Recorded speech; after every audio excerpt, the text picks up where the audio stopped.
Good evening, everyone. Thank you so much for coming to the 12th Annual Slaving for a Cause. My name is Kira.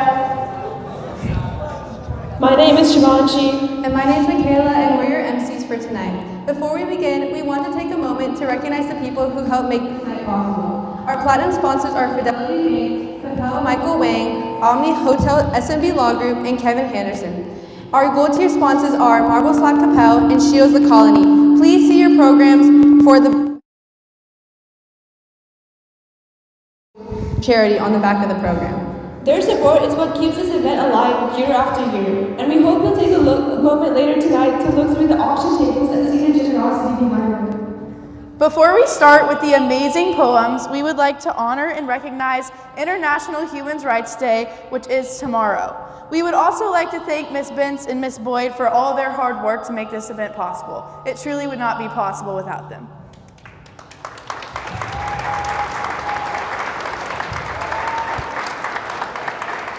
Every year on December 10th, people reflect on how far we've come and how far we still have to go in protecting human dignity around the world. It's just a reminder that human rights aren't abstract ideas. They're real lives, real struggles, and real stories. Dr. King once said, "Injustice anywhere is a threat to justice everywhere." That truth hasn't faded, it still echoes across countries and communities today. And that's why the poems you'll hear tonight matter so much. Each one was created by learners who spent weeks researching a human rights issue in a specific region of the world. Some of what you'll hear tonight deals with heavy realities. These stories are difficult, but they are shared through voices that care deeply and worked hard to give these issues the attention they deserve. Despite personal beliefs, it is important that we support all of these poems tonight, as the students have rehearsed for more than 6 or 7 weeks and put a lot of effort into them. To open tonight's performance, we'd like to welcome someone who supports our learners every step of the way. Please join us in welcoming our principal, Mr. Porter.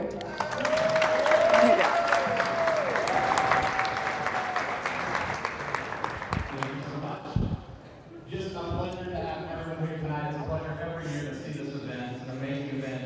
Mrs. Benz and Mrs. Wood have put this on for a long time. But these rookies really take the lead with that. There's kind of a saying in secondary education that a ninth grader isn't a high schooler until after Christmas. And that's because of maturity, right? It's because you're in a new place, you're learning new things, you're learning how to interact with high schoolers. But with what our rookie class does, what our rookie facilitators do to really propel these learners to understand the world around them, to understand and have more wisdom about the things going on in this world and the things that can be helped and can, with some advocacy and with some understanding, these things can be places where we can shine as humanity to help out our fellow human. I think it's really important that they hear this before we get to that Thanksgiving, or sorry, that holiday break where they become high schoolers, but they're becoming adults right now. They're talking to Ms. Benson and Ms. Boyd are talking to young men and young women about their lives, about what they're gonna see in less than 4 years to be in this place. So just a round of applause for those teachers, Ms. Benson, Ms. Boyd. And a big mic to Austin Anderson after.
For streaming this, live streaming this, and for putting together the AV for New Tech. Thank you so much.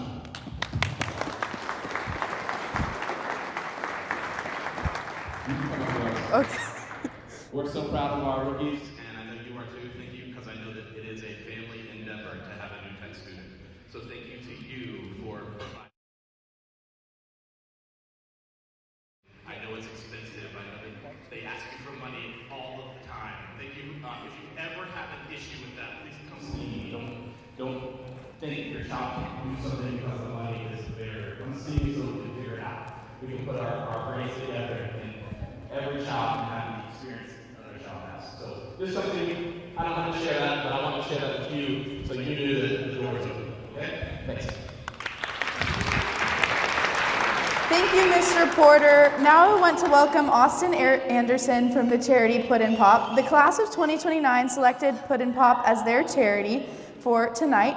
All of the proceeds from tonight's event go directly to this charity. Please help me welcome Ms. Anderson as she explains more to us about how this is an important nonprofit for children. I think I'm supposed to do so much. Thank you so much.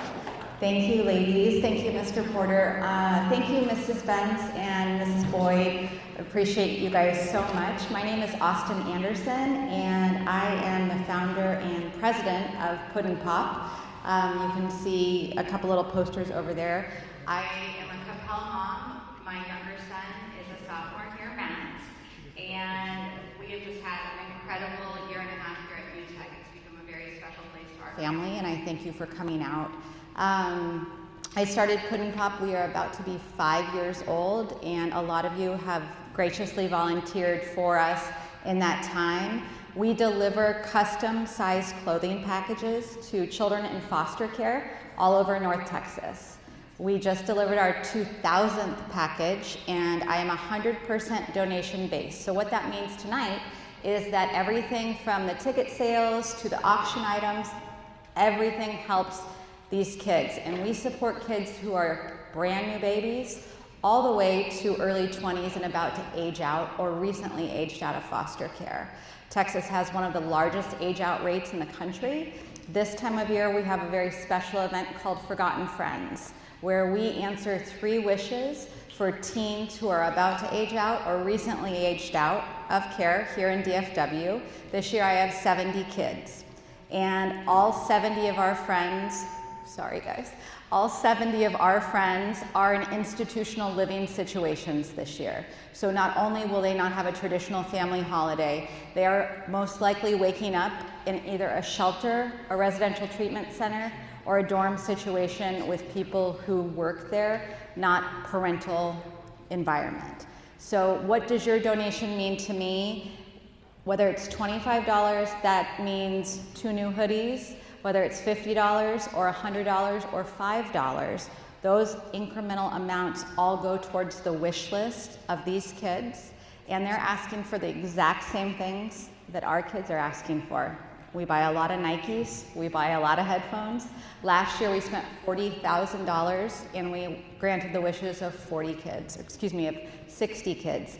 And this year, like I said, was 70. So please give generously. All of your money goes to the kids. We are a 501c3. I'm happy to provide tax receipts. And without the support right here in Coppell, I couldn't have done what we've been doing. So I want to thank you. Thank you, New Tech. Thank you, rookies, for selecting Puddin' Pop. It means so much. And I wish the poets best of luck tonight. You guys are going to do awesome. So thank you very much.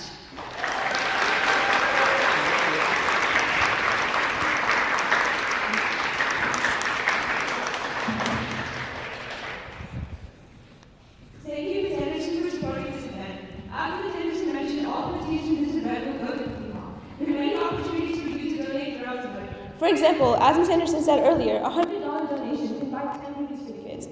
What is the fundraising goal this year for the class of 2029, Isabella?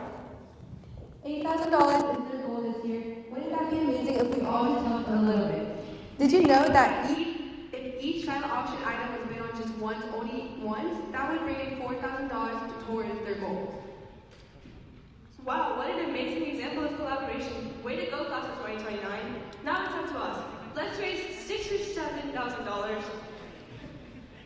Now, before we begin the poetry, a couple of quick reminders. If anyone needs support at any point in this evening, our counselor, Ms. Moss, is available right outside the gym. And when our poets perform, the way we show support for them is snapping your fingers during the performance. You can also cheer afterwards. It seems small, but it keeps the energy up, and keeps the room kind and encouraging. Also, please remember to silence your cell phones. To begin the night, we are starting with the senior poets from the Poetry Out Loud Scholarship Showcase from Miss Bailey's English 4 class. These seniors have spent weeks mastering performance and emotion through spoken word. Now please welcome Miss Bailey, who will introduce this year's finalists.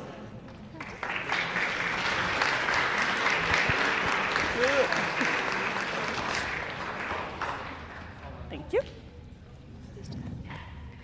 Hi everybody, my name is Samantha Beatty. I am one of the English facilitators here at New Tech, and every single year our seniors do the Poetry Out Loud Scholarship Competition, in which it is a nationwide competition where they get to recite poetry in an effort to earn scholarships for college. The national program offers upwards of $50,000 worth of scholarship funds. We hold a school-wide Poetry Out Loud competition, and tonight you're going to get to see the 3 finalists, and they are going to recite 2 poems for you each. For this competition, they have spent the last several weeks not only reading and analyzing poetry, but also listening to poetry and trying to reflect on the spoken word and the best way in order to recite that poetry to provide those deeper meanings. For tonight, when they recite their poetry, same applies. You can snap to support them as they speak. They'll recite both poems, and then we will move on to the next student. There are evaluators in the audience, and later in the evening, we will get to announce who our winner is, and that winner will get to go and represent our school at the state level competition, where they will then have an opportunity to move on to the national competition and win some of those scholarships from the nationwide competition. The first student that will be reciting tonight is Anna Myers.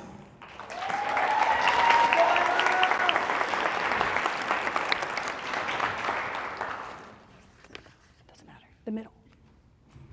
Oh, nope. Hello,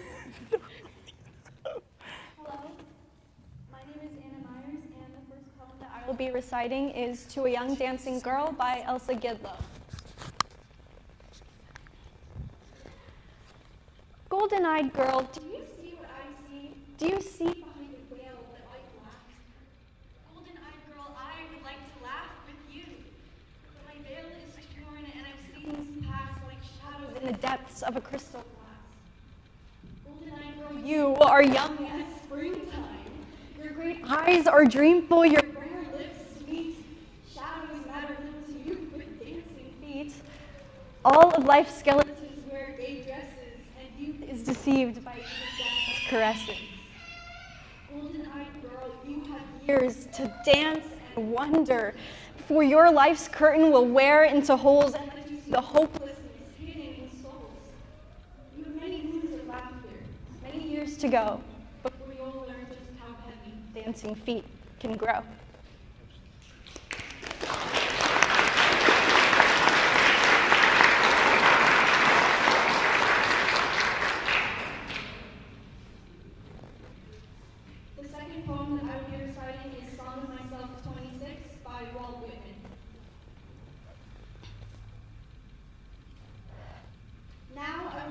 But listen, to accrue what I hear into this song, to what sounds contribute toward it.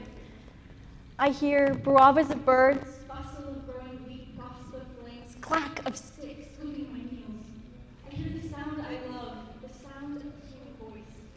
I hear all sounds running together, combined, fused, or following. Sounds of the city and sounds out of the city, sounds of the day and night. Talkative young ones to those that like them.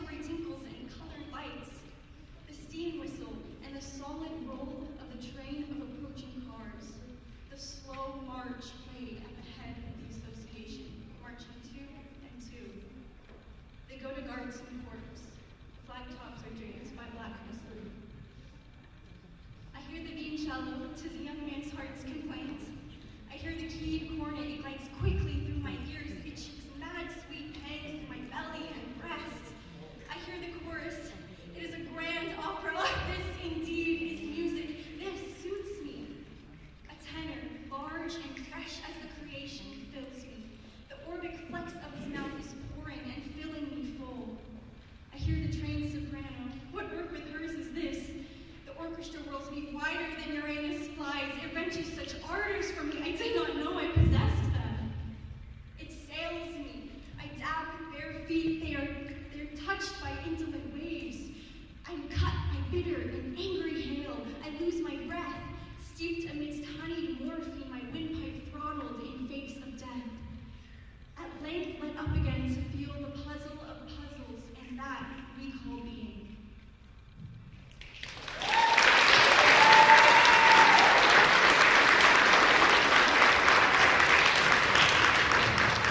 Thank you, Anna. Our next finalist is Jimin Park.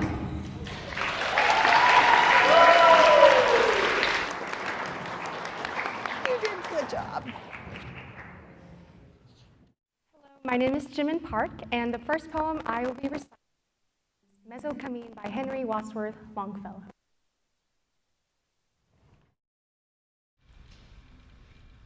Half of my life is gone, and I have let the years slip from me and did not fulfill the aspiration of my youth. To build some tower of With lofty parapets, not indolence, nor pleasure, nor the friend of of restless passions that will not be stilled. but sorrow and care about who was killed kept me from what I may accomplish yet. Though halfway up the hill, I see the past, lying beneath me with the sounds and sights, a city in the twilight dim and vast, with smoking roofs, soft bells, and gleaming lights. And here above me, on the autumnal blast, the cataract of death, far thundering from the heights.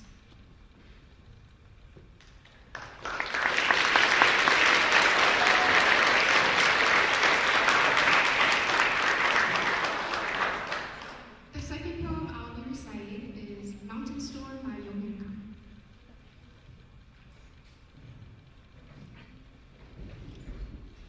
Black clouds, lion-shaped. White clouds, elephant-like. Yonder, crash, crash, thundering as it breaking the sky into two pieces. Slash, slash, lightning to cut the mountaintop off. The storm extends from sky to earth, youth's vigor, love's passion, beauty's rapture, then pearl drops of hail, hundreds of jade pieces.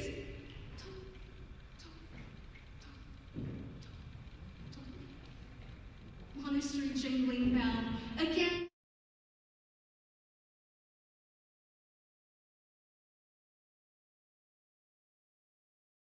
I love you. I love you. Ever, ever, ever, ever.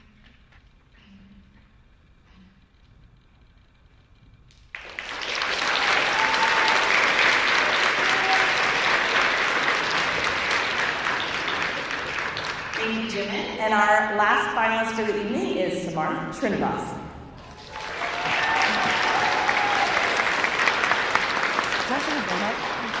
Okay.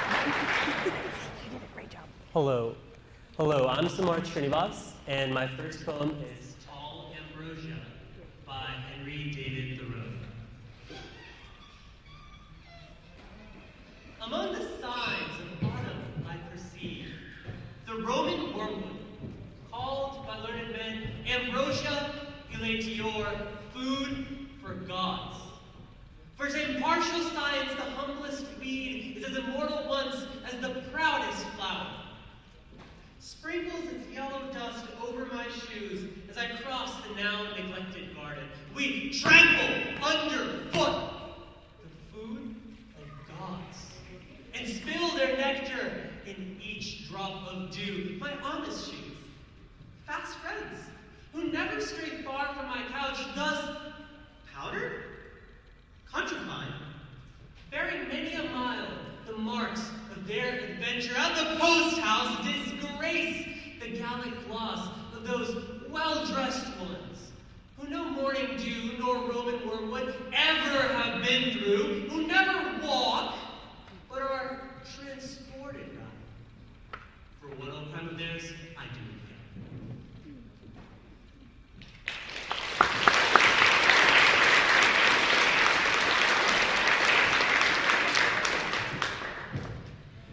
My next poem is Poetry by Marianne Moore.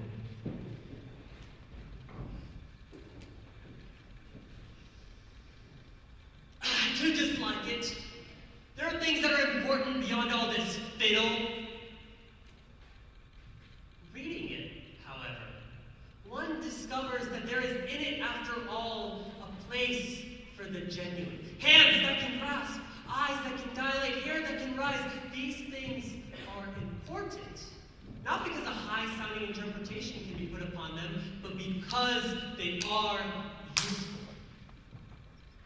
they become so derivative as to become unintelligible, the same thing may be said for all of us that we do not admire, what we cannot understand. The bat holding on upside down or in quest of something to eat, elephants pushing, a wild horse taking a roll, a tireless wolf under a tree, the immovable critic, twinkling his skin like a horse that feels a flea, the baseball fan, the statistician, case after case could be cited, did one wish it, nor is it valid to discriminate against business documents and school books.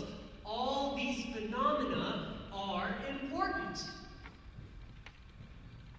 One must make a distinction, however. When dragged into prominence by half-poets, the result is not poetry, nor to the autocrats among us can be literalists of the imagination, above insolence and triviality, and can present for inspection imaginary gardens with real toads in them, shall we have it. In the meantime, if you demand, on the one hand, in defiance of their opinion, the raw material of poetry in all its rawness, and that which is, on the other hand, genuine, then you are interested in poetry.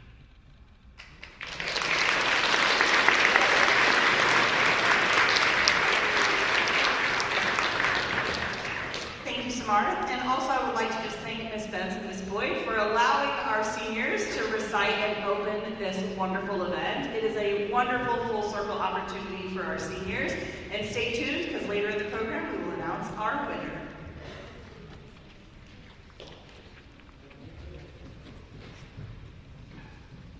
Let's hear it one more time for our seniors. 2 years ago, they stood on this stage as freshmen swimming for a cause, and seeing how they have grown reminds us of what happens when you combine passion and purpose. Our first human rights spoken word poem for the night is Silence in Chapel, written and performed by Caitlin and Mackenzie. It speaks to the suppression of free speech and fair trial in Saudi Arabia. Please welcome them to the stage.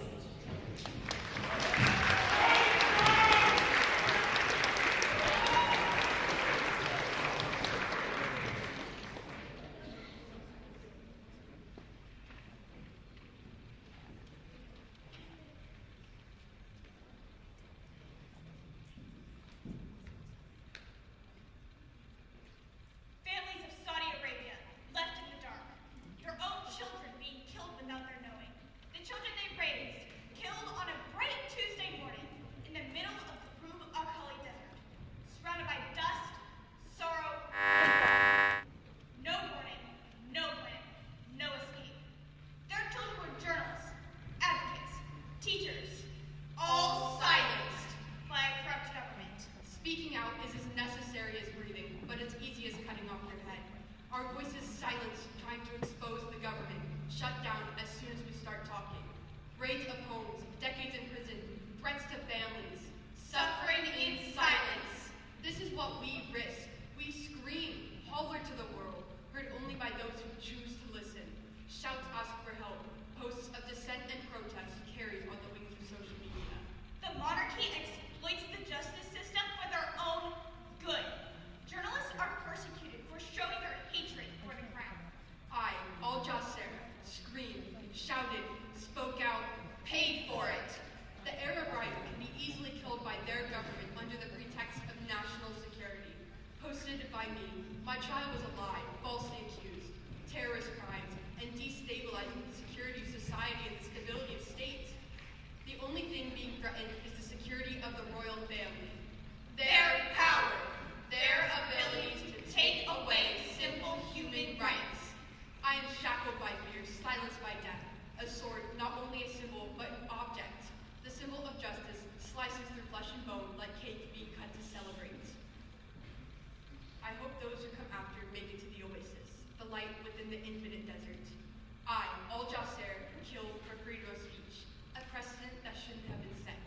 2024, 309 lives ended, 309 families suffered. These people never made it out of the desert. April 23rd, 2019, 37 executed. 33 belong to the Shia Muslim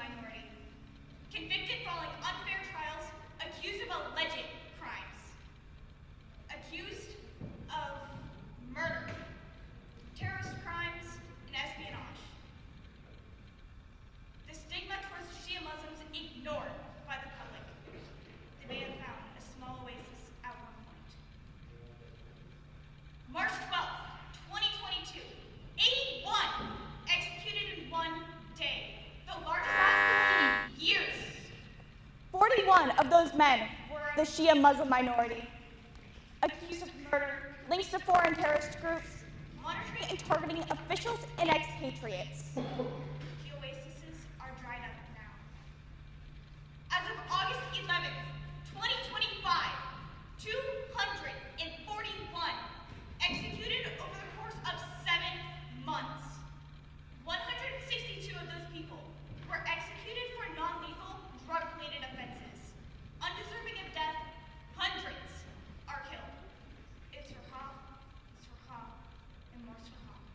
I am a journalist, teacher, writer, held in internment. We are locked in cells, maimed and eaten while we wait for freedom or death. We need to listen to these cries for help. We can try to find an oasis. We need to recognize the inequity. We can help to cure this plague that plagues the population. We can turn this desert into an oasis. The Crown Prince has promised to curb the death penalty. Yet he does not. More are being executed for minor crimes. More are being executed for speaking out. More are being executed for peaceful posts. More are being executed with unfair trials. The gavel echoes through the courtroom as executions are passed one after the other. The death ripples. The injustice continues.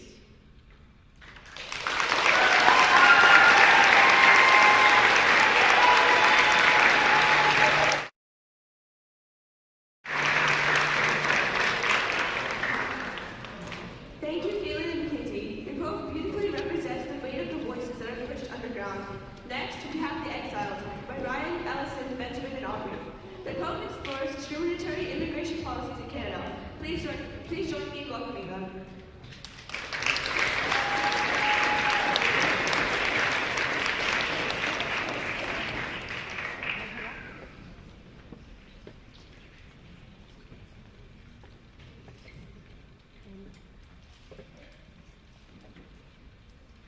They tell us it's safe, but safety wears cold iron and jagged promises. It wears ID numbers instead of names. It shackles the hopeful, it mimes the innocent. It tears scars into our skin that no one will be able to wash away. In Canada, the land of hockey and maple, the refugees' laughter is stolen. Stigma is heavy in the air, whispered down hallways, but heard like shouts, while the guards walk like the worshipped, while the lady in the wheelchair waits, clutching her papers. Again and again, she's rejected. Discrimination is hiding behind a shower, and you don't know it's chasing you, smiling like a king. Telling us, telling us, never uphill. telling us, Persecution is normal. telling us, equity will never come. children lie awake, praying, shouting to their God to be found. The hum of fluorescent lights is a lullaby of fear, as voices echo down a hallway like ghosts no one invited. The government's promises are like shattered glass. They promise shelter but give cages. They promise protection but give isolation. They promise justice but their words are hollow. Bias twists and turns innocent hearts. Inequality lurks in every rule. Nativism entangles us foreign born, hindering the lives of those who dare to immigrate.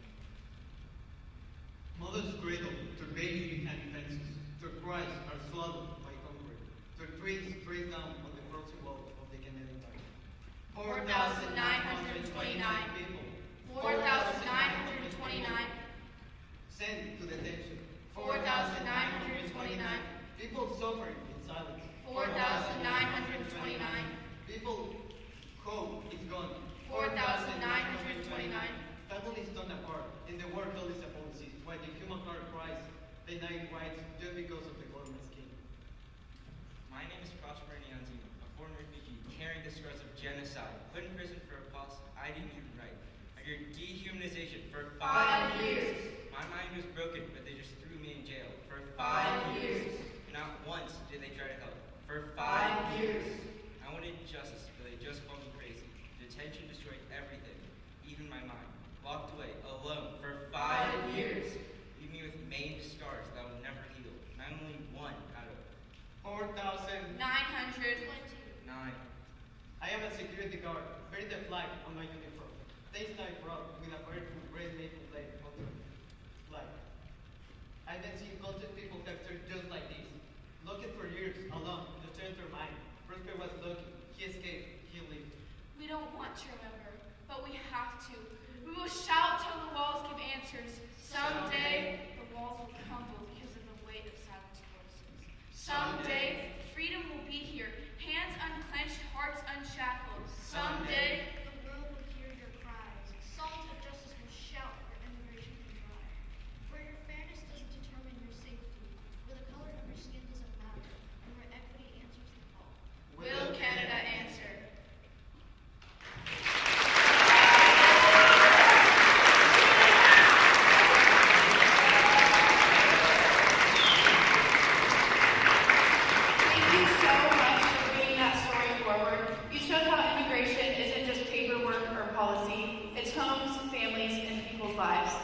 Our sixth or seventh poem is Asylum by Eric, Leon, Lily, and Ruhan, focusing on the struggle to seek safety in the UK. Please give them a warm welcome.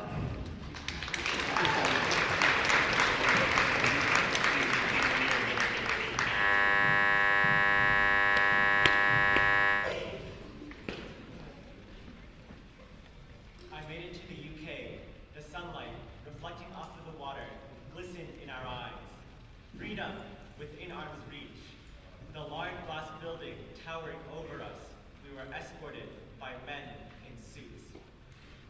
Sent into private rooms, separated from the ones we hold dear. Scanned, classified by a screen, and told who we are. Lives destroyed and torn apart, left as displaced people. Some were turned away, and an instant because an AI machine thought they were too young. We couldn't even enter the country because of these invisible shackles placed on us. We were shoved out of a safe haven that promised our entry. We were told lies. We were pushed around, left behind. I was later found dead outside the border due to starvation. My bones protruding through my skin, pale and rotten. Flies swarming around me. Bugs eating my flesh. A similar outcome for the others. Even the immigrants who were let in face exploitation and trafficking. The algorithm, cold and silver eyes, scanned the young face. 18. They claimed, the number stark and uncaring. While childhood trauma binds them to their past, the state nods hard and speaks of Streamlined flow and efficiency gains. Voices echo through the halls. Children claw and protest, wail and plead. They beg, they fight, they scream. For anyone to listen, for anyone to act, for anyone to acknowledge. Now a message from Angela Eagle, member of UK Parliament. Coming into this country due to the many pull factors. But with the little research we have done, we concluded that using AI to detect the age of new political asylum seekers is beneficial to save our money. And that concludes the message from our political speaker. As a guard outside the dark, barren UK border, I see people every day, from young children to old, being influenced by push factors in their home. Leaving their families, their friends, their lives to come to something unknown. They have sunken eyes and old wrinkles of skin, but I can still see the faint, childlike light in their eyes. That dissipates when an AI machine tells them how old they are. Children broken in so many ways, broken down even more by a simplistic machine who couldn't care about what they've been through. These children tormented and hurt by the people who were supposed to protect them. These children who emigrated from so far, from Pakistan, from Afghanistan, from Syria, from Albania. They don't need this, so why are we doing this? Why does nobody seem to care? Our last chance at a brighter future, at a new life full of hope, was ripped away in the blink of an eye by cold, uncaring officials who couldn't care less if these children lived or died, survived or thrived, perished or prevailed. We left our home to be safe, to be free, to practice our religion, to reunite with family, to make a good education, to have a safe place, to live. But we are faced with struggle after struggle. Why are we made the victim of laziness? Why are we being mistreated and harmed? What can excuse this? What can excuse thousands of children dying? What can excuse thousands of children being exploited, being trafficked, being harmed and harassed? How could a place care about a child so little they use AI to decide our future? I'm a child. We are kids. We shouldn't have to worry about being beaten or killed, exploited or trafficked. How come our only option is to run towards the exact thing we're running away from? How come our only option is to be a victim? How come our only option is to be ignored? How come our only option is to be silent?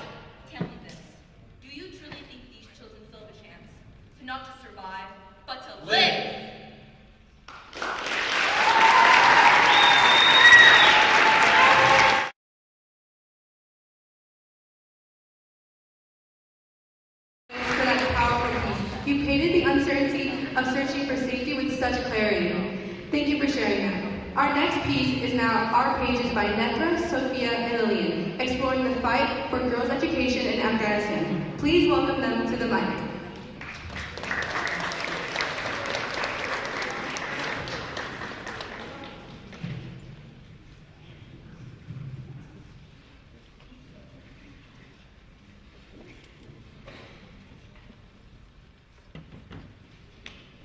People surround us in a broken plaza. A faded rainbow of colors on the floor, surrounded by tan houses made of clay. A wetsuit's in my hand. Teaching that temptation man, how dare she stand before me? I fall before the man, simply on my way to school. I deserved this? We stayed dead silent, watching a mother cry to her daughter, only 12. All I wanted to do was to speak and learn and live. Chapter 1. The Start. Terror. A single page. Screams surround us to the heat that lingers quietly filling the dead silence. Uncondemned femicide. This persecution will not end with me. 21 million women in Afghanistan held down by this rule that seals their fate at birth. The tyranny we have no control over. Equity we no longer have pushes the normality and inequality. I can't help but wonder, what blatant bias do you have against them? When voices drift among us, but not ours. Not those of the girls who lost their chance to write, to read, to learn, their chance to grow. Chapter 2. Why? Rip. She walks down the aisle, not a woman, but a child. Draped in a multicolored dress, a wedding dress. Modeled by the dirt when she tried to fool her. 12 years old. I told them, I still have school. But even if she came back, no girl would be in that class. We sit in burnt buildings, learning a story that will never be mine. Learning his story, learning his ways, learning his choices.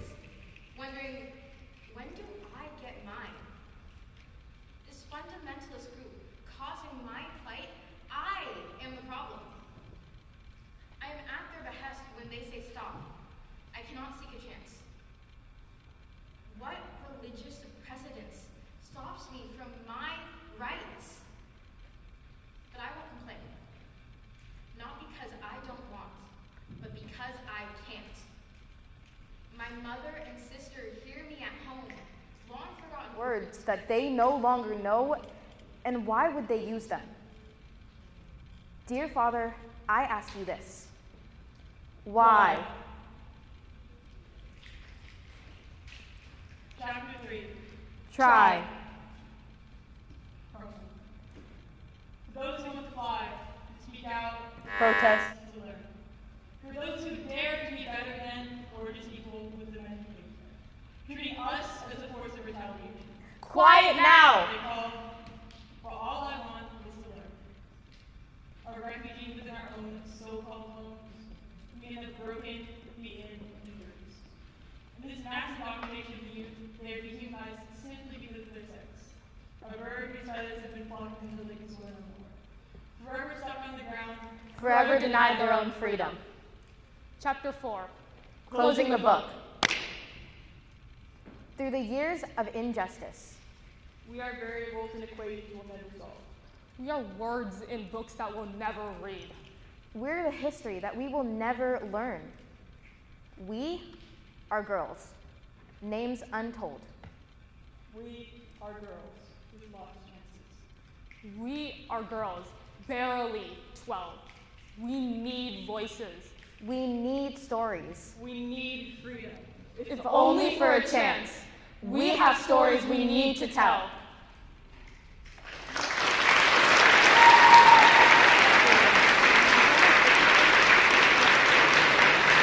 Thank you all so much for that moving performance. The strength and urgency of your message came through with every line you spoke. We are now pausing for intermission, however, don't go far. The silent auction is right over there, and then there is a book and bake sale in the media center. This intermission will be $25 minutes, and remember that every purchase you make tonight supports Split and Pop, so please open your hearts for the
bro. It's either way too loose.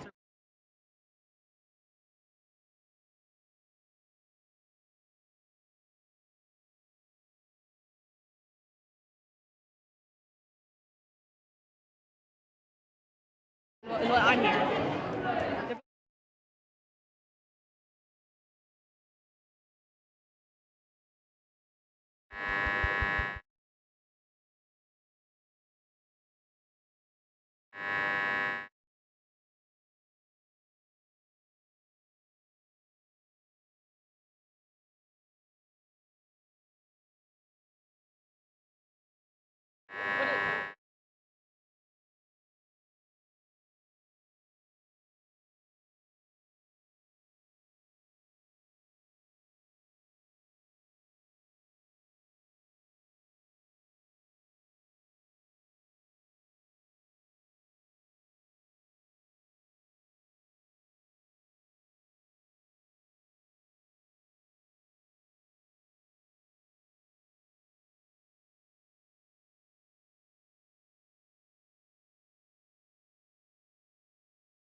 Yeah,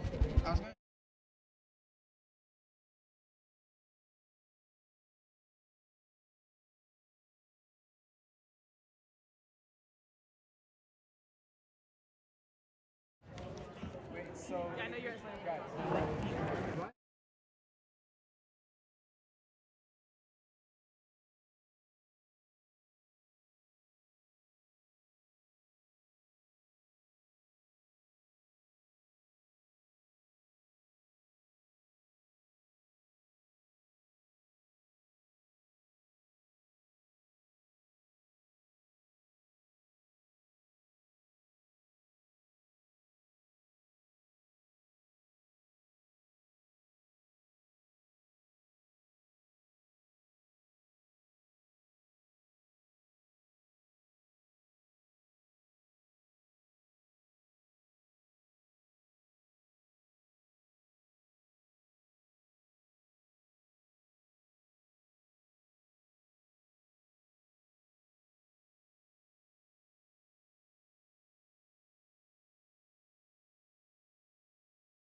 hope you had a chance.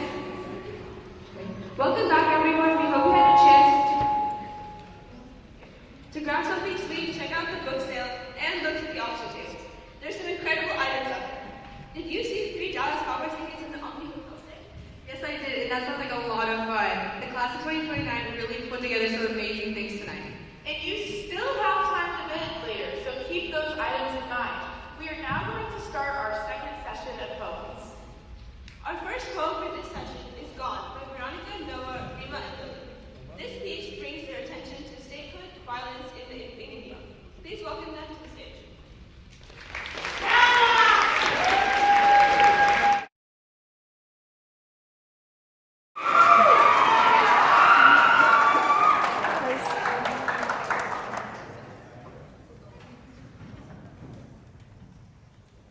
Breaking news, September 24th, Leh, India. There are political protests regarding statehood. In the chaos, there was a building and a car set on fire. Shots were fired by police officers. There are 4 dead. This is what happened at a peaceful protest turned violent. Why didn't they listen to us? They set a precedent of violence. They wanted us to be silent. We didn't let them. They forced us to be silent. Guns lifted in hands that do not want to cause violence, but deliver it anyways. Exploiting obedience, these are my hands. Why did I do this? Through the shouting, a single gunshot is unmistakable. The silence is deafening.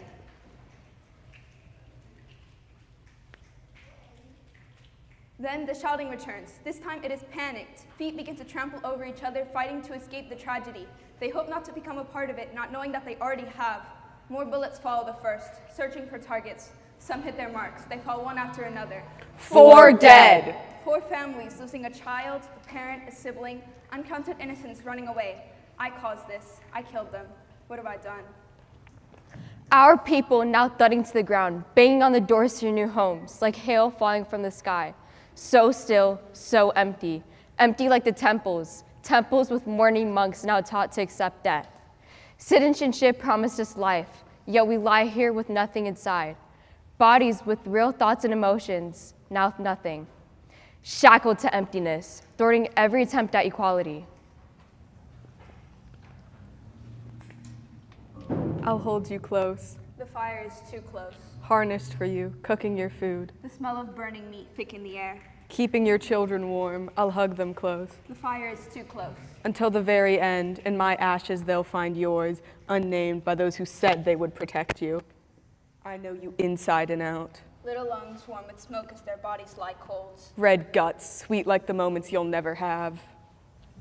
A wall of protesters spanning miles, taking up streets, fields, parks, all thinking about the same thing. Statehood! Unity. They came together, waving signs, shouts echoing off the sides of the Himalayas.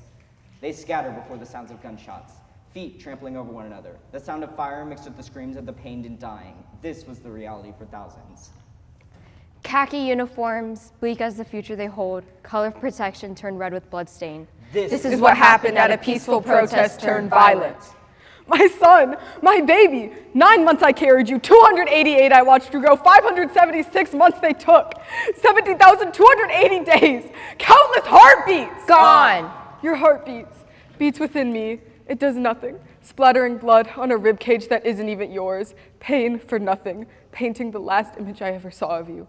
Broken prayer beads lie on the floor. God answers no promises.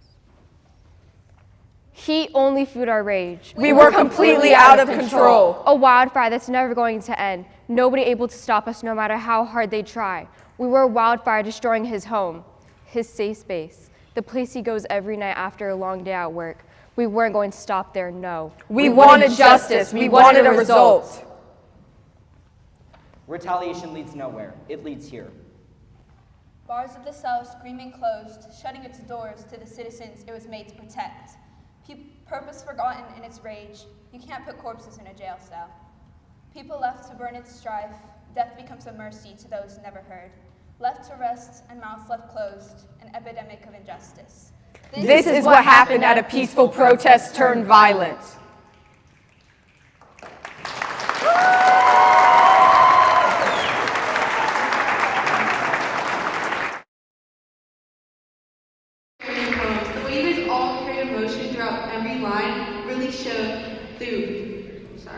She really showed the human cause behind that violence. Next, we have Fight Against Super Toxins. This poem explores weakened control of toxins in the air across the United States. This poem is brought to you by Bahana and Siddhartha.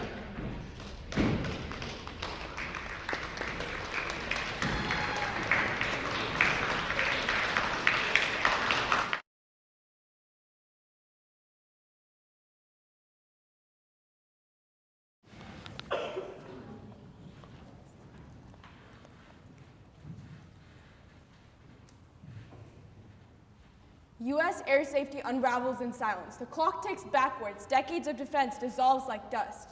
Now they step outside and inhale the consequences. The dirty air maims their lungs. The citizens suffer in silence, too choked on the air to cry out in protest. The sad thing is, this has happened before. In the early 1960s, smog swallowed the sky. Obituaries outnumbered headlines, and sorrow stained the air. 1963 brought the Clean Air Act, a fragile shield, a paper promise. Fortunately, the act hindered actual progress. Only later did it grow teeth. Only later did the air breathe free. But no longer. For no clear political reasons whatsoever, the U.S. Congress scribbles on the nation's paper, ink bleeding through the margins, blotting out people, blotting out land. The U.S. citizens already weathered and torn and just beginning to recover are again put at risk. The government has triumphed, but at what cost? Is ripping the paper worth the cracks, worth the risks that seep through?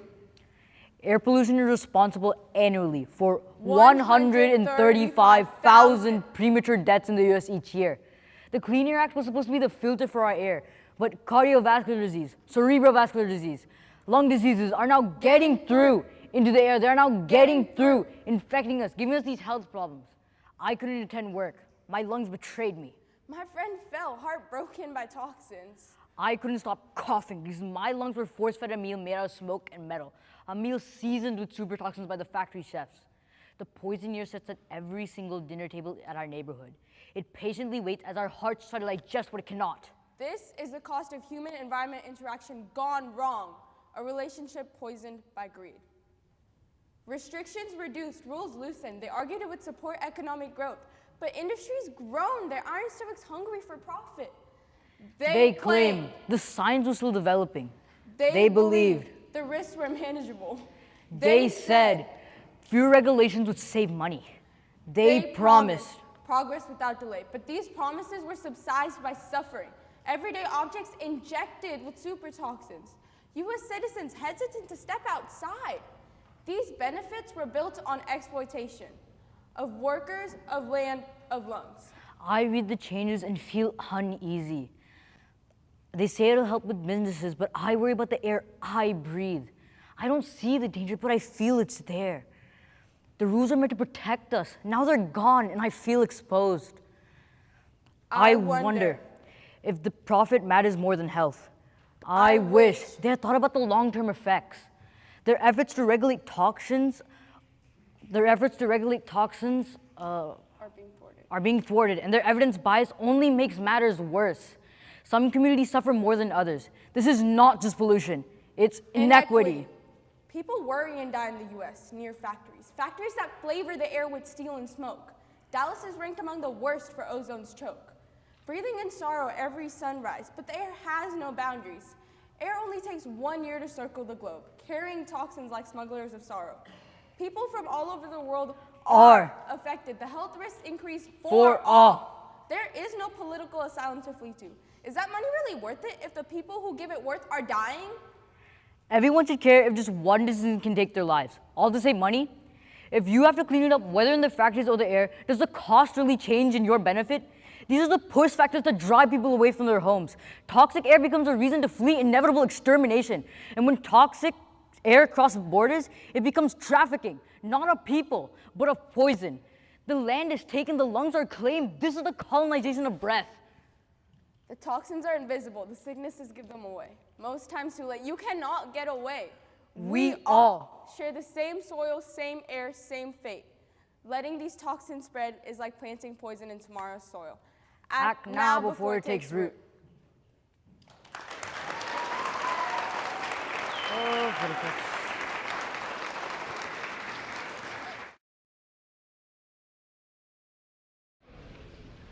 What is strong performance. Our next poem is Drops in the Bucket by Wyatt, Ronald, Tama, and Simon.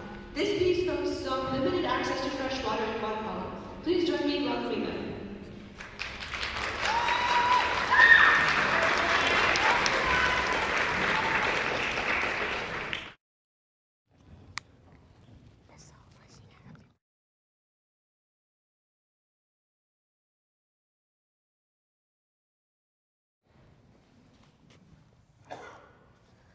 Water is far away. People are getting sick and suffering as this epidemic grew.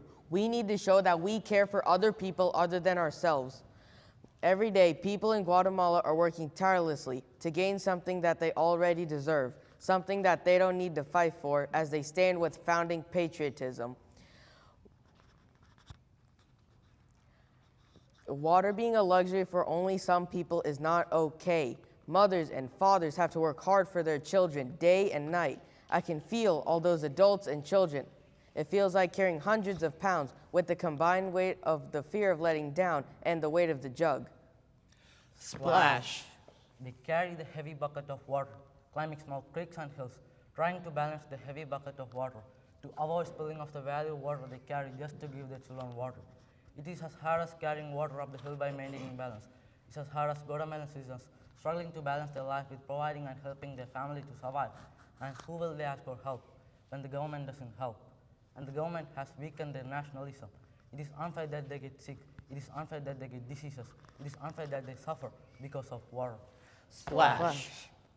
Some don't wake up. Because of the water. Some don't go home. Because of the water. Some don't see their families again. Because of the water. Some people just want to live a life, but Because couldn't. Because of the water.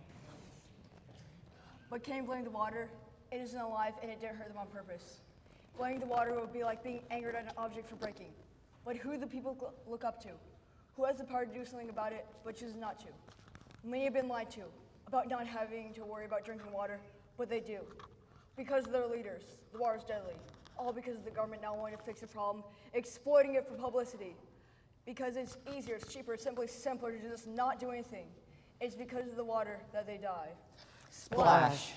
It's because of me that they suffer, all their faces shriveled like raisins. I still, a political system of justice, do not see such genocide. I see the capital, the economic stability of which relies on such injustice. For why must I, something that holds such wealth, spend that of a dime on someone who can't hold it?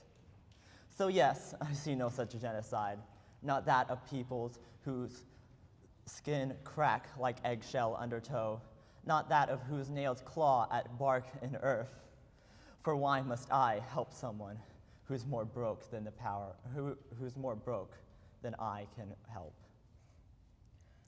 With closed ears, eyes shut. Talking like puppets with a master. Speaking empty words that can't hold meaning, words for a facade of the truth that the public knows. The ones that speak can't see the strings, the ones that can't speak can. But they are their own masters. Saying only what the people want and nothing of meaning. As the bodies lay before them. Skin pale, eyes empty, breath gone, heart no longer here. Splash. People are dropping like flies because of the water they work tirelessly to get. The water that the Guatemalans have to drink to live are their main cause of death. It truly is not fair. There is no equity. Water should not be a large diamond and death should not be as common as the falling leaves of a new season, as they live in this cursed, dirty forest warped into an everlasting fall. Splash! The time is the thief because so much of the time is being stolen by bringing water to their families, but they could not stop it because it runs their family. And they sacrifice the moments they should be enjoying with their family by taking water from the black and well. And they can save so much time of their life if the government is going to save their life, exploiting their life, being refugees because of water. Guatemalan citizens face issues of lack of access to water, leading to concerns to contaminated water, to black and well. Splash! How would you feel if you could speak up to the people that weren't doing anything about it but couldn't, because their throat feels cracked and cut and all the words fall through the cracks? And if you could speak, all it would be is dissent between one that begs and pleads for a simple necessity of life, begging, please, please, just give me the one thing I need. And the government doesn't help. So all you can do is walk to get what you need. Rosalia Maribel Osorio Chivalon, Santa Maria Chinkmila, and many, many more Guatemala citizens have to walk up to 2 hours or more every day to get water from a well. They have to prepare to get water from a well every day, but you can never prepare for someone you love getting sick because of a necessity of life that can just as easily take it, because the government can't be bothered to spend a dime. Splash. Of course I can spend a dime on them. Give them that of plumbing, toilets, sinks, showers, baths, faucets for their pots, pans, glasses, dishes, drinks. Give them that of true blue, fresh water, clearer than the crystal quartz that they see. It wouldn't cost much, for life is worth more than a dime or the billions I hold. It would be easy to supply them with medicine, to stop depriving them of their right to water, to stop this genocide. But why would I spend a dime on someone who can't hold it? I would rather continue. This genocide in the name of money, life taking, us suppressed and devastated, disappointed in our government. Because greed overpowers the basic morals they hold, the power they have but don't use. The hundreds of solutions to one problem and not one of them used. A promise not kept and thousands full with cheap lies. Stopping the one thing they need, a simple drop of water. Splish.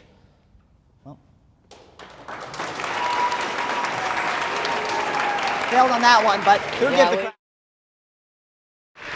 Thank you for bringing that wonderful story to the stage. Your words reminded us that something as simple as water isn't so simple for everyone.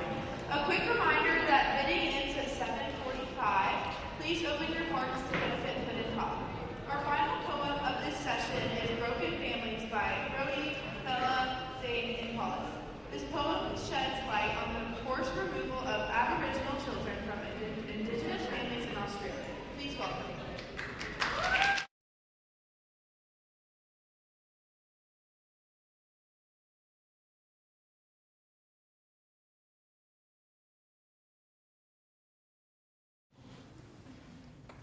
Screams, yells, cries, children taken from their home, taken from their family, taken from their friends. Clear inequity, no good reason given. I fight to see my child again. I fight to hold them. I fight to get them back. My mind, my face, my body, it's different. I don't feel the same anymore. I cannot feel the same anymore without my child, my beautiful child, now gone, taken away, leaving a hole where my happiness once resided. Distorted memories of my parents. I can't even remember their faces, like a picture fading along with time. In a void, closing in on itself. My baby taken away in a fake home, no one to truly love. My baby taken by the authoritarians. My baby in a false home. The one thing thought to protect us, betrayed us. My child, gone. My child. In their arms. My child. Making accomplishments, and I miss every single one.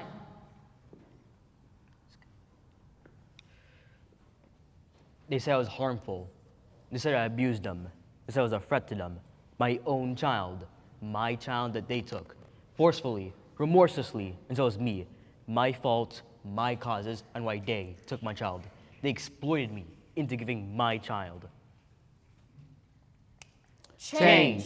Foreign to these adults, foreign to the children, foreign to the abductors, foreign to the abductees. Never to be freed, never to be together, never to be changed.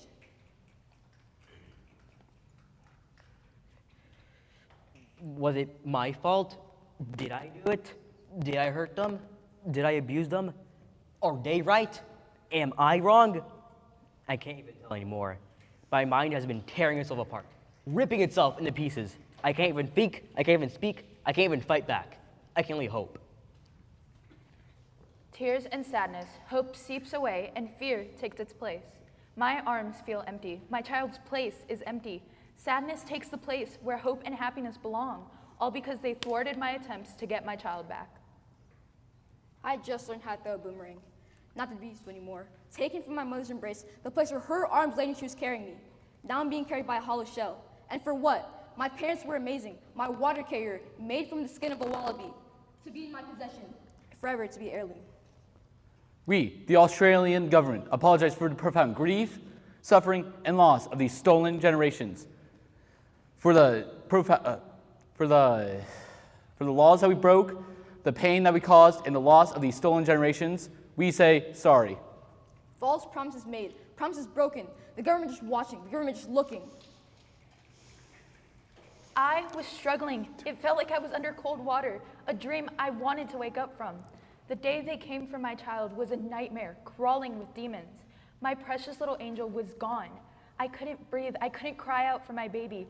I was a statue, not able to do anything. Fear crawling through me, chaining me down, pulling me into darkness. I was happy. I was cared for. I was loved. I was loved. I was fed. I had true love. The family they tore me from, never to be seen again. We took the child because of the unstable housing situation. Took my child because I was trying to make ends meet. It would have been unsafe for the child to grow up. They're safe here with their parents. It would have been a bad environment for the child to grow up. I can't imagine an environment without parents. We made the executive decision to take the child. An executive decision that will lead to ruin. The state was housing bad. We had to do something. A place with parents and food is better than any home. We are shackled by the chains of bias.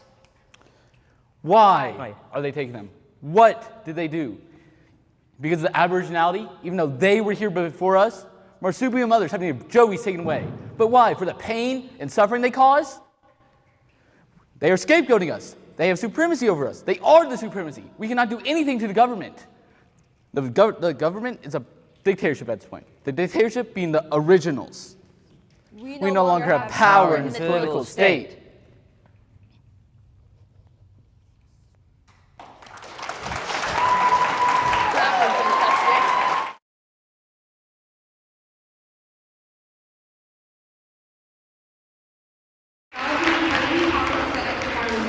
Thank you to every poet who sent up tonight.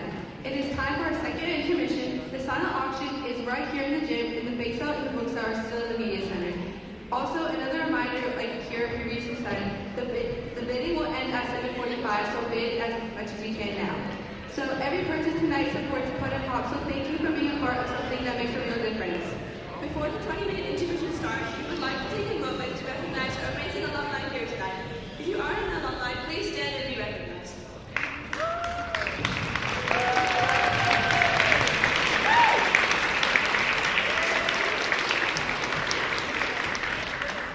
Thank you for being here. Now our intermission will start. Can alumni please come to the front for a picture?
Now we'd like to welcome back Miss Beatty as she announces the winner of this year's Poetry Out Loud Showcase.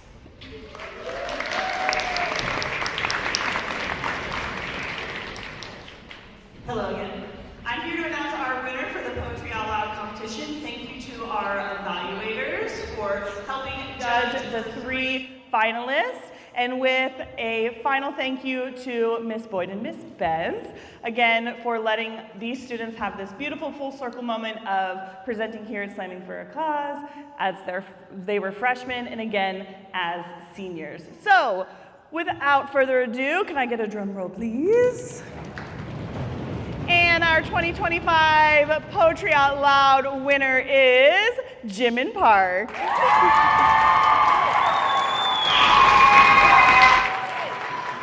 Here you go. Congratulations, sweetheart. Thank you so much. Okay, wait, hold on. I have this. Here you go. Okay. Oh, wait, hold on.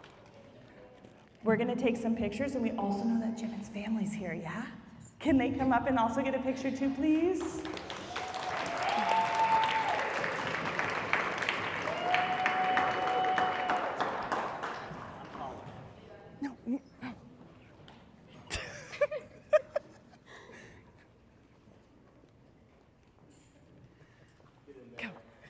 Here, we'll scooch over and make room for them. You be in the center.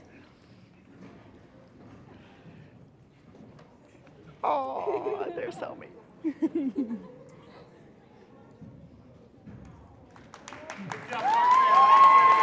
Of course.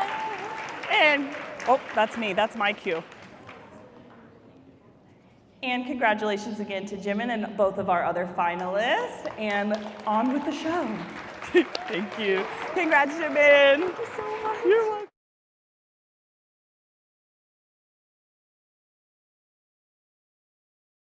Congratulations to Jimin. We're cheering you on as you move on to the next level and compete for that scholarship. Our next spoken word poem is Terror from Sky to Earth by Andrew and Mike McCall. Their piece focuses on Russian drone strikes targeting civilians in Ukraine. Please welcome them.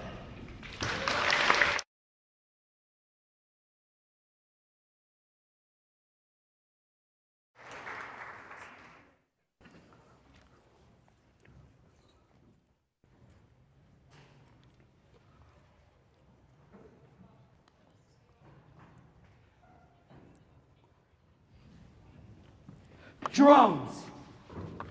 Innocent, fun, entertainment. The objective truth, although sad, is that they represent a much more terrible truth. One where they are harmed and don't look back on what they have done. They are bombing buildings. They're flying for the demise of civilians. They are the reason that the National Library of Ukraine, the Verdensky National Library, is left in ruin. Millions of books decimated. And then now, Dow's torch soars away, leaving everything behind in a blaze, smelling of smoke, burning paper and wood, all harmonizing together in a screaming, tortured resolve. Do you know what drones do? They spread a smell, the smell of something all too familiar. Pungent, rotting death. A 9-year-old child lost in a van heading southeast that would have been a fiery blitz of burning gasoline and metal. While his parents put up flyers, unaware he's lost to the wind. The same one that their ancestors here wishing their descendants would come back to celebrate Regentia. But they can't because they keep running on this never-ending treadmill. They must keep up the pace with this toy. No! It's a murder. Just because the man watching the live video feed, stuck on the other end, disconnected, but still living in the same moment as the next unlucky, unfortunate, underprepared victim was suffer a second to think about the consequences of his actions, the consequences he will never face after he uses his favorite, shiny, new toy to murder a man, a child, or a woman. What's a little more? His hands grow sweaty. Is it from excitement or regret? It's just a person. I don't know them. He reaches for his guilt and worries and chains them to the back seat. It's just a toy. What difference does it make? It's use. And the deputy of his destroyed hometown, Guild Warrington, tries to pull him over with all his might, but he can't stop. It's too late. He steps on the gas while he goes to the gas pump. But he can't stop for the mere gas. He must not turn around. Can't turn back. Turn back. Like the shower he took earlier that morning. Regret washes him over in the face of an explosion. A terrified scream from a woman as she is I am running, bleeding and horrified from the bloodthirsty, seemingly harmless toy that shouldn't be armed, that shouldn't be following me still, that shouldn't be recording my struggling, maimed form, tripping over uneven, homeless, segregated rubble, trying to escape this horror, this menace, this nightmare.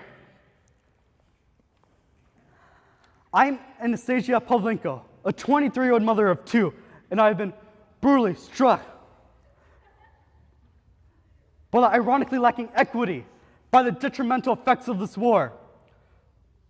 Putin, president of Russia since May 7, 2000, is suffocating our country, our people, but we will stand rooted through this. This war is a crumbling building filled with terrified civilians.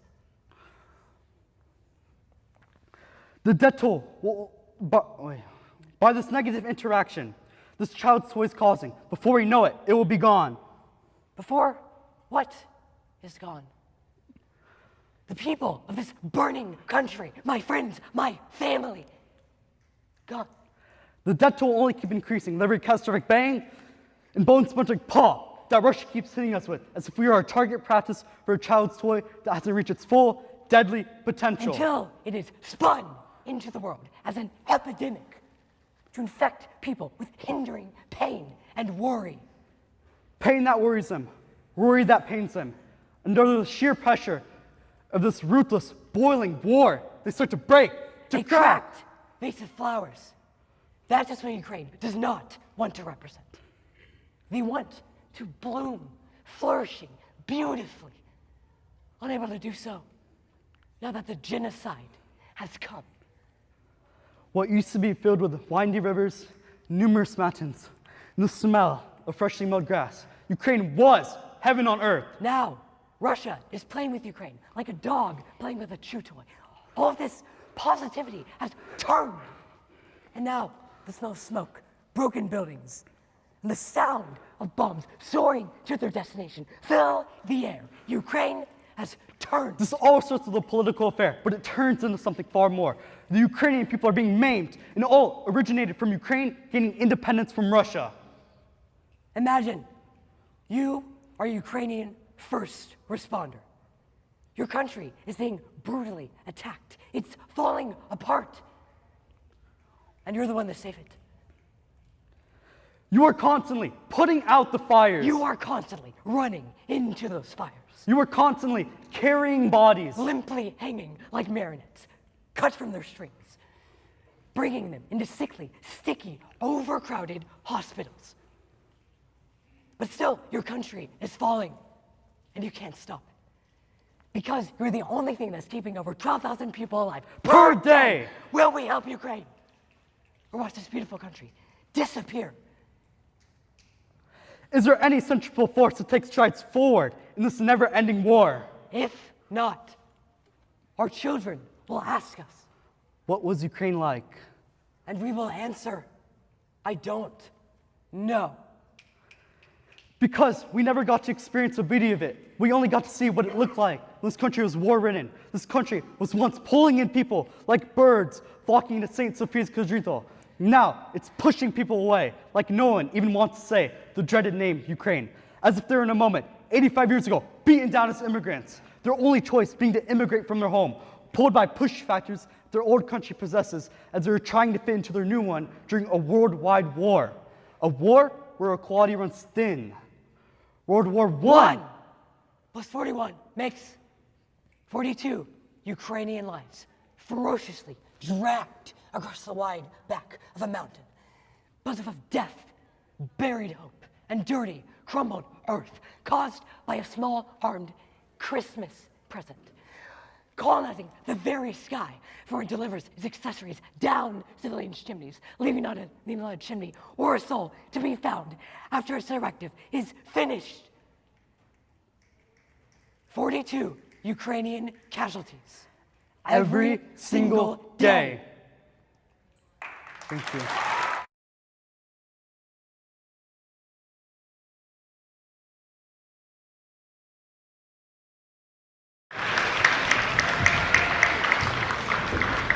Thank you for sharing such a powerful poem. Next, we have No Refuge by Shireen, Penelope, Ismail, and Jane. Their poem examines the deportation of Afghan refugees from Pakistan. Please join me in welcoming them to the stage.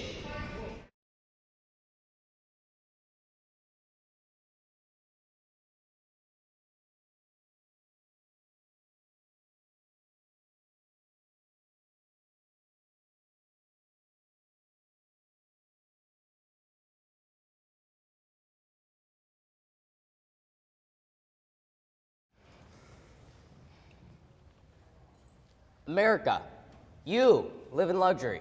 You live in peace. You have a home.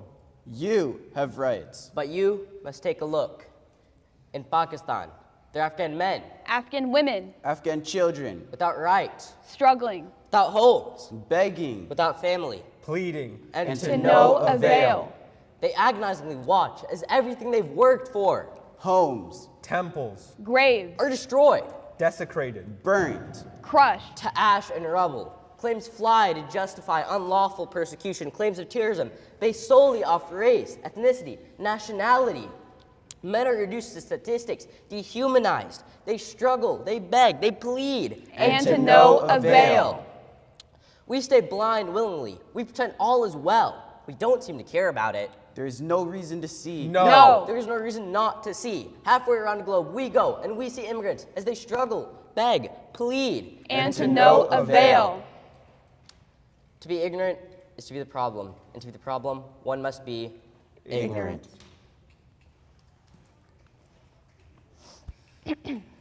Men wearing berets insignia stormed my shop, yelling, claiming I was a terrorist, strolling over my shelves, ripping apart my belongings to spite my citizenship.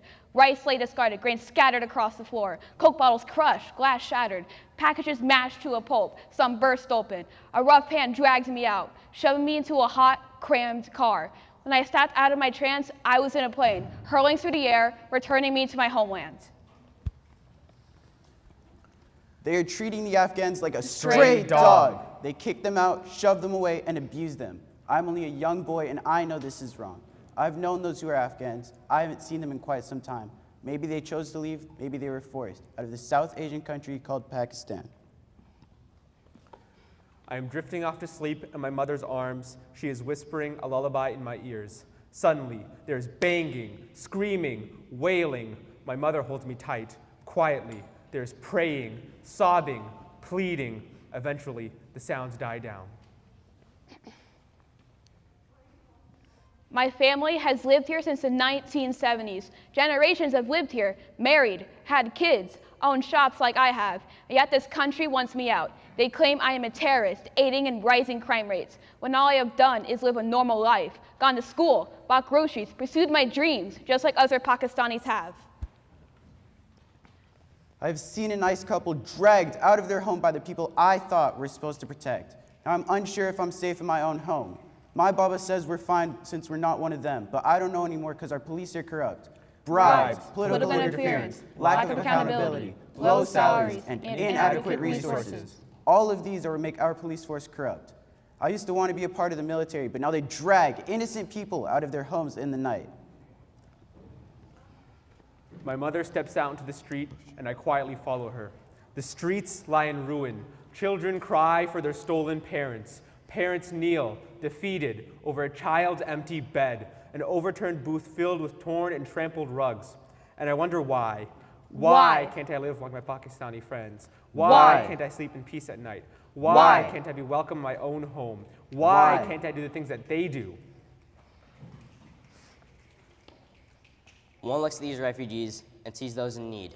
Yet as a government official, one must see things practically. At such a scale, we cannot see them as individuals, because all that matters are numbers. Numbers tell us of the terrorism of these immigrants. Numbers tell us that the waste they make. Numbers tell us that they must go. We must send them away, back to their fundamentalist country, back to factors that once pushed them away, back to what they've protested over. They taint our culture. our beautiful fertile land near our Indus, our northern mountains, Himalayas, our plateaus, dips and curves, our Kathak, our Kawali. We cannot keep the Afghans within our nation. For the interest of our nation, it's top priority. One must hear these atrocities. You must understand the pain of the refugees. For indifference will not take its hands off your eyes until you do so.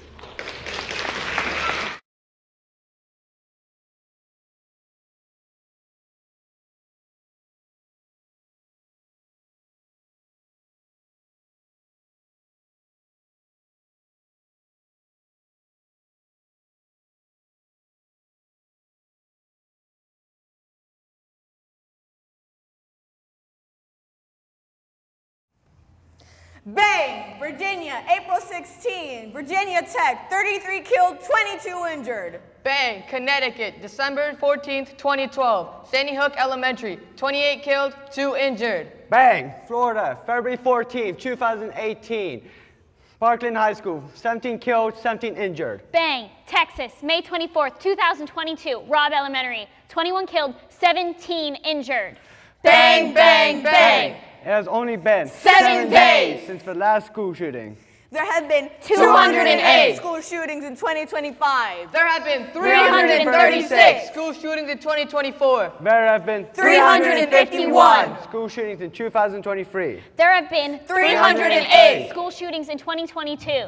There have been 257 school shootings in 2021. There have been 1,460 school shootings in the past 4 years. Every morning I stand up and place a hand over my heart. I look up to the beautiful Star-Spangled Banner. I pledge allegiance to the flag of the United States of America. I admire its beauty. I feel its valor, perseverance, and purity. I see its red, white, and blue. Wait, where did all the white and blue go? It's all red. The teachers, students, the hallways, the classrooms, my hands, my friends, my chest. It's all flooding with red. Our beautiful banner protects our right to bear arms, but that right has become the blood on my desk, the screams in the hallway, the fear of whether or not I'll make it past today. I ask, no, I beg of you to show me how to end the bullets, how to end the pain. But if we end the bullets, we end our rights. And what is America without its rights? The epidemic of gun violence continues to spread. The blood on school grounds is like the snow during the winter to the news headlines. Nothing out of the ordinary, nothing new. Social culture has made it this way. But now I flinch at the sound of screaming children as I play, thinking it's my own begging and pleading for mercy, while I listen to the gunshots ring down the blood-soaked halls in the place I call my school. In school, I'm meant to learn about science, social studies, math, English, but instead I'm learning how to hide under desks. How to avoid being seen, avoiding windows and staying hidden inside of the shadows. How to protect myself from bullets.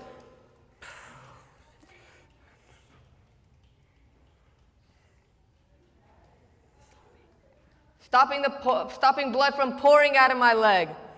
Because if I don't, I'm just another body, another name, another death on that never-ending list of gunshots and pain. We watch the news and pay no mind to the lost lives. Because when a school shooting happens, it's as normal as the morning announcements, as normal as saying goodbye. When will this end? I see Alyssa Adelph, age 14, as she falls to the floor, her blood soaking the gray carpets, American flag standing tall above her, once a symbol of bravery, freedom, justice, now covered in blood and dirt. It falls to the floor. I hear Lori Aladeth as she fights for the justice of victims, mourning the silence that once held the joy of her daughter. She tears off the hands that try to cover her mouth and protests against the injustice. I'm Scott Bagel, age 35, dead on the ground and life drained from my eyes. I sacrificed my life to thwart the extermination of innocent kids. I'm Nicholas Cruz, age 19. I'm the man who retaliated, the man who held the gun, the man who went bang, bang, bang. At Robb Elementary, when first responders arrive, they are hindered by the confusion and panic. They see, they hear the loss, the pain, the death, the persecution of those who still have their whole lives ahead of them. We can try to avoid and hide it as best we can, but that won't change a thing. Children will still sing their ABCs behind bulletproof glass, singing the cleanup song, while the teacher keeps a hand over the panic button. The panic button notifies officers if someone breaks in, if someone holds a gun, if someone went bang, bang, bang. The right to, we deserve our rights as human beings. We deserve the right to security. Right to education. We deserve our rights as human beings. This must end. The plight of students across America must end. We need to protest against this. We need to fight against the normalization of this. Because if we don't stand for what's right, then who will?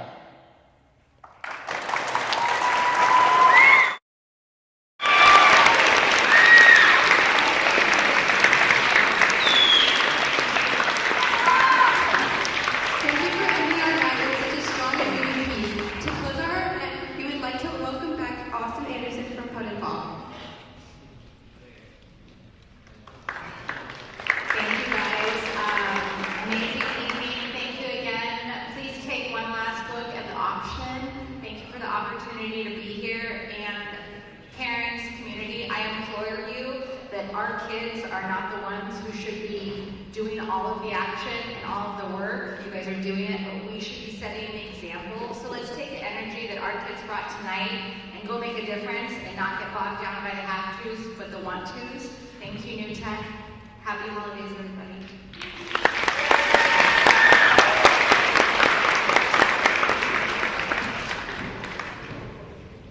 Thank you all for supporting our learners and this cause.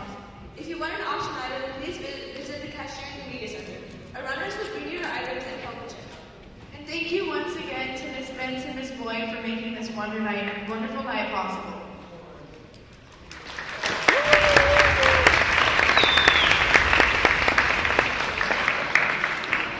From all of us, thank you for spending your night here, for listening and for giving. We hope you have a wonderful rest of your evening. All geography poets, hope and cleanup, please stay for direction. Thank you so much.